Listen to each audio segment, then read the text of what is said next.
नमस्कार, कैसे हैं आप लोग। उम्मीद करता हूं कि आप लोग बहुत बेहतर होंगे।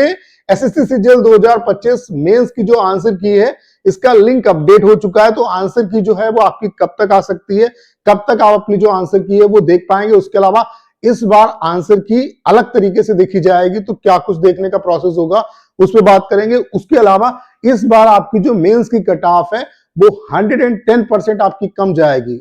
ऐसा मैं क्यों कर रहा हूं, अभी वीडियो देखने के बाद चीजें आपको क्लियर हो जाएंगी। जो नॉर्मली यूट्यूब पे चीजें कही जा रही हैं वो कहीं ना कहीं गलत है। जो रियल रिव्यू है एग्जाम का वो मैं आपको देने वाला हूं। उसके अलावा जो स्टैंड के एवरेज अटेम्प्ट है उसके बेस पे एक्सपेक्टेड कट ऑफ आपकी क्या कुछ रह सकती, कैटेगरी वाइज कितने मार्क्स अगर आपके बनने हैं तो आपको कहीं ना कहीं इस बार एक पोस्ट मिलने की प्रोबेबिलिटी रहेगी। उसके अलावा जो सीपीटी वाली पोस्ट है उनकी कट ऑफ क्या इस बार डाउन जाएगी, क्योंकि नॉर्मली कंप्यूटर में उतना अच्छा इसको स्टूडेंट ने नहीं किया है। तो इस पॉइंट पे भी इस वीडियो में हम लोग बात करने वाले हैं। तो ये वीडियो आप सभी के लिए बहुत ज्यादा हेल्पफुल होने वाला है। तो चलिए स्टार्ट करते हैं। अगर हम आंसर की के बारे में बात करें तो अभी जो एडीक्यूटी ने 2025 में एग्जाम कराए हैं उनमें आंसर की कितने टाइम ड्यूरेशन के बाद दी, तो वो डाटा आप देख सकते हैं। सिलेक्शन पोस्ट फेज 13 का एग्जाम 29 अगस्त को ओवर हुआ था और 26 सितंबर को यहाँ पे आंसर की जो थी वो इन्होंने अपलोड की थी। ठीक है, यानी कि 27 दिन में यहाँ पे सिलेक्शन पोस्ट में आंसर की आई। स्टेनो की अगर हम बात करें तो 11 अगस्त को एग्जाम ओवर हुआ, 22 अगस्त को आंसर की आई, यानी कि 11 दिन में यहाँ पे इन्होंने आंसर की रिलीज की। अगर हम सीजीएल की बात करें तो 14 अक्टूबर को एग्जाम ओवर हुआ, 16 अक्टूबर को ही आंसर की दे दी, यानी कि 2 दिन में ही आपकी आंसर की जो है वो अपलोड हो गई थी। सीएचएसएल की बात करें तो 30 नवंबर को आपका एग्जाम ओवर हुआ, 8 दिसंबर को आंसर किया गया, यानी कि विद इन 8 डेज आपकी आंसर की यहाँ पे आ गई थी। सीपीओ की बात करें तो 12 दिसंबर को एग्जाम ओवर हुआ, 24 दिसंबर को आंसर किया, यानी कि 12 दिन यहाँ पे आंसर की आने में लगे। दिल्ली पुलिस की अगर हम बात करें तो 6 जनवरी को एग्जाम ओवर हुआ, 13 जनवरी को यहाँ पे आंसर की रिलीज कर दी, यानी कि 7 डेज में आपकी जो आंसर की है वो आ चुकी है। ठीक है, मतलब एडीक्यूटी ने अभी जो 2025 में एग्जाम कराया उनमें आंसर की का ये ट्रैक रिकॉर्ड रहा, यानी कि मैक्सिमम 27 दिन लगे और मिनिमम 2 दिन लगे आंसर की आने में। लेकिन इस बार क्या है, आपको पता है कि जो आपका एग्जाम हुआ है, जो मेंस का एग्जाम हुआ है 19 तारीख को, वो टीसीएस ने एग्जाम कराया है। तो टीसीएस ने लास्ट टाइम जो 2024 का एग्जाम कराया था तो 18 और 20 को एग्जाम था और 21 तारीख को ही आपकी जो आंसर की थी शाम को 4 से 5 बजे आपकी आंसर की मतलब रिलीज कर दी थी। लेकिन इस बार क्या था कि लिंक तो उसी दिन, मतलब जिस दिन आपका एग्जाम हुआ उसके बाद ही लिंक जनरेट हो गया। क्योंकि क्या है, जब टीसीएस एग्जाम लेती है तो लिंक के थ्रू आप आंसर की देख पाते हैं। इस वजह से आपने देखा होगा कि लिंक टीसीएस का आ गया, लेकिन अभी आंसर की जो है वो नहीं रिलीज हुई है। तो कब तक आ सकती है, तो इस बार देखने का तरीका थोड़ा सा अलग रहेगा। क्योंकि जब एडीक्यूटी जिस वेंडर से अभी तक एग्जाम हो रहे थे उसमें क्या है कि आप अपना लॉगिन करके ssc.gov.in पे लॉगिन करते थे, फिर वहां पे आंसर की के सेक्शन में जाके आप आंसर की देखते थे।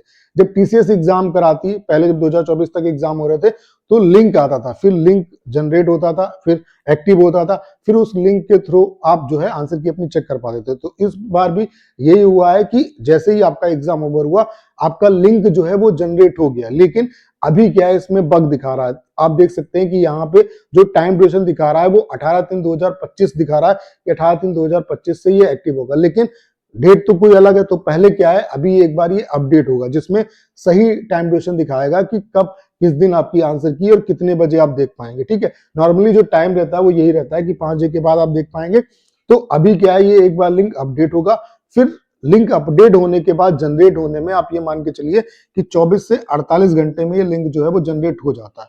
तो अगर अब ये डिपेंड इस पे करेगा कि लिंक कब तक अपडेट होता है। बाकी हाईली चांसेस हैं कि फ्राइडे सैटरडे तक आप अपनी जो आंसर की है वो देख पाएंगे, यानी कि फ्राइडे सैटरडे तक आपकी आंसर की जो है वो आपको देखने को मिल जाएगी। और इस बार आपको इस लिंक के थ्रू ही आपको आंसर की चेक करनी पड़ेगी। तो ये लिंक जब एक्टिव होगा तो क्या है, इस पे क्लिक करके आप अपना जो रजिस्ट्रेशन नंबर है और जो पासवर्ड है वो डाल के कैप्चा भरेंगे और वहां से अपनी जो आंसर की है वो आप डाउनलोड कर सकते हैं। तो ये जो लिंक है वो मैं अपने टेलीग्राम चैनल पे आपको प्रोवाइड करा दूंगा।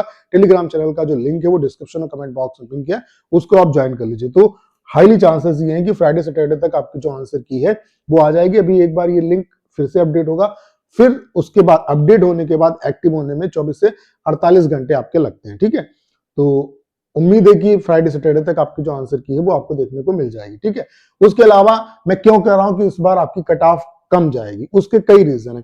पहली बात तो क्या है कि कुछ लोग 2024 से कंपेयर कर रहे हैं। भाई 2024 का सिनेरियो और कट ऑफ जो है वो 2024 को कंपेयर करके ही बता रहे हैं। भाई 2024 का सिनेरियो अलग था, वहां पे जो दोनों शिफ्ट में रॉन्ग क्वेश्चन बहुत ज्यादा थे। इस बार इतनी ज्यादा रॉन्ग क्वेश्चन नहीं है, 4-5 क्वेश्चन में स्टूडेंट को डाउट है, तो रॉन्ग क्वेश्चंस की वजह से बोनस टू ऑल किया गया था, इसकी वजह से कट ऑफ बहुत ज्यादा हाई गई थी। उसके अलावा पेपर का जो लेवल था वो भी उतना ज्यादा हार्ड नहीं था। इस बार अगर एक्चुअल में बात की जाए, अगर एक्चुअल आपने एग्जाम दिया तो आपको पता होगा कि ओवरऑल जो एग्जाम का लेवल है वो आपका भाई मॉडरेट टू हार्ड रहा है।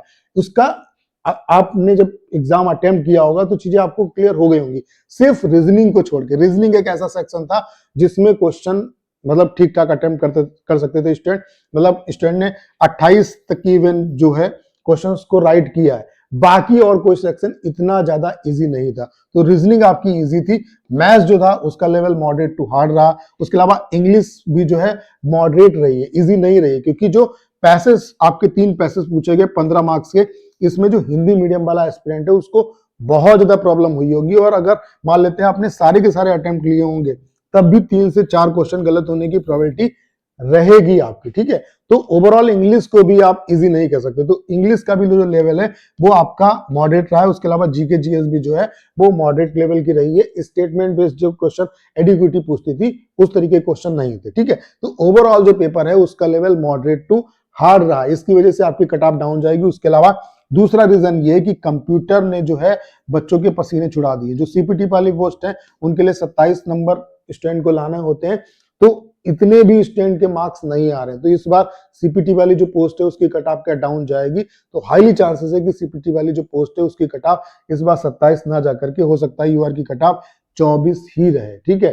क्योंकि जब बच्चे नहीं क्वालिफाई करेंगे तो भाई आपको सीट तो भरनी है, सीट तो वैकेंट रखोगे नहीं, तो जाहिर सी बात है कट ऑफ आपको डाउन करनी पड़ेगी। तो अगर एक्चुअल अटेम्प्ट की बात करें तो मैथ्स में 23 से 25 स्टूडेंट का अटेम्प्ट रहा है। रीजनिंग की बात करें तो 26 से 28 रहा है। उसके अलावा इंग्लिश की बात करें तो 40 से 42 रहा है। जीके जीएस की बात करें तो 12 से 16 रहा है। कंप्यूटर में तो स्टूडेंट क्वालिफाइंग मार्क्स तक लाने में मुश्किल उनको हो रही है। तो ऑन एन एवरेज देखा जाए तो 101 से 111 ये एवरेज अटेम्प्ट रहा है। ये पढ़ने वाले स्टूडेंट की बात कर रहा हूं। अगर मैथ्स में किसी बच्चे ने 25 क्वेश्चन कर लिए तो यकीन मानिए उसकी मैथ्स इस बार बहुत अच्छी रही होगी, बहुत अच्छा उसका लेवल रहा होगा, तभी वो 25 क्वेश्चन कर पाया होगा। उसके अलावा यहाँ पे क्या है कि जो कंप्यूटर है, कंप्यूटर में प्रॉब्लम क्या हुई एक्चुअल में, कंप्यूटर में अगर आपने वन लाइनर पढ़ा होगा, सिर्फ रटने पे फोकस किया होगा, तब आपको क्वेश्चन करने में यहाँ पे प्रॉब्लम हुई होगी। कंप्यूटर डेप्थ से पूछा गया, अगर प्रैक्टिकली चीजों को आपने किया है, प्रैक्टिकली चीजें की है, ऑपरेट की है, समझा है, तभी आप कंप्यूटर में कहीं ना कहीं क्वालिफाइंग स्कोर निकाल पाओगे, ठीक है। तो इस वजह से कट ऑफ आपकी डाउन जाएगी, ये आप मान के चलो। जो लोग बता रहे हैं कि 300, 320, 330, तो ऐसा कुछ भी नहीं है। तो कितनी क्या कट ऑफ आपकी रह सकती है, सटीक आइडिया मैं आपको दे रहा हूँ। बाकी ये आपकी ये देख सकते हैं सीपीटी पोस्ट की ये कट ऑफ है। ये 2022 में भी यही कट ऑफ थी, 2023 में भी यही कट ऑफ थी और 2024 में भी यही कट ऑफ थी। यूआर की कट ऑफ 27 गई थी। उसके अलावा एससी एसटी की कट ऑफ 21, ओबीसी ईडब्ल्यूएस की कट ऑफ 24, ईएसएम की कट ऑफ 21।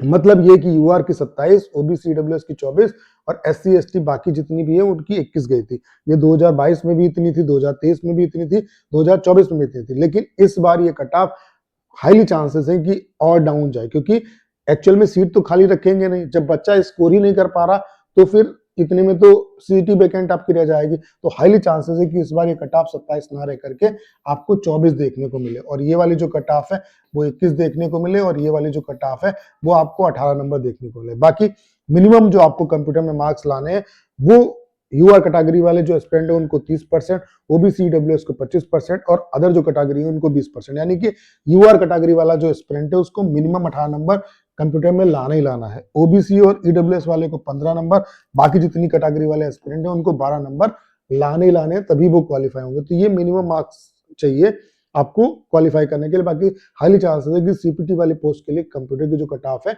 वो डाउन आपकी जाएगी। बाकी कट ऑफ कितनी क्या रह सकती है तो एवरेज अटेम्प्ट के बेस पे मैं आपको बता रहा हूँ। बाकी आंसर की आने के बाद चीजें और अच्छे तरीके से क्लियर होंगी और अच्छे तरीके से हम लोग उसका एनालिसिस कर पाएंगे। बाकी जो मैंने चीजें समझी हैं और जो पेपर का लेवल है उसके बेस पे मैं आपको बता रहा हूँ कि अगर यूआर कैटेगरी से 295 या उससे ऊपर आपका स्कोर बन जाएगा तो कहीं ना कहीं मेरे हिसाब से, और कंप्यूटर अगर क्वालिफाई होगा, लेकिन कंडीशन ये कि कंप्यूटर आपका क्वालिफाई होना चाहिए, तो अगर 295 या उससे ऊपर मार्क्स है तो कहीं ना कहीं मेरे हिसाब से आपको एक पोस्ट जरूर मिलेगी, 110% मिलेगी। उसके अलावा ओबीसी और ईडब्ल्यूएस के लिए 290 या उससे ऊपर मार्क्स है तो एक पोस्ट मिलने के हाईली चांसेस रहेंगे, लेकिन कंडीशन यहाँ पे यही है कि कंप्यूटर जो है वो आपका क्वालिफाई होना चाहिए। ठीक है, एससी से बात करें तो 280 और एसटी से बात करें तो 275। तो ये कट ऑफ रहेगी, कट ऑफ डेफिनेटली आपकी जो डाउन है वो जाने वाली। तो उम्मीद करता हूं सारी जानकारी आप बहुत अच्छे तरीके से समझ पाए होंगे। करना क्या, इस वीडियो को शेयर करना है। उसके अलावा अगर आप चैनल पर नए और आपने अभी तक इसे सब्सक्राइब नहीं किया है तो प्लीज चैनल को सब्सक्राइब करना मत भूलिएगा।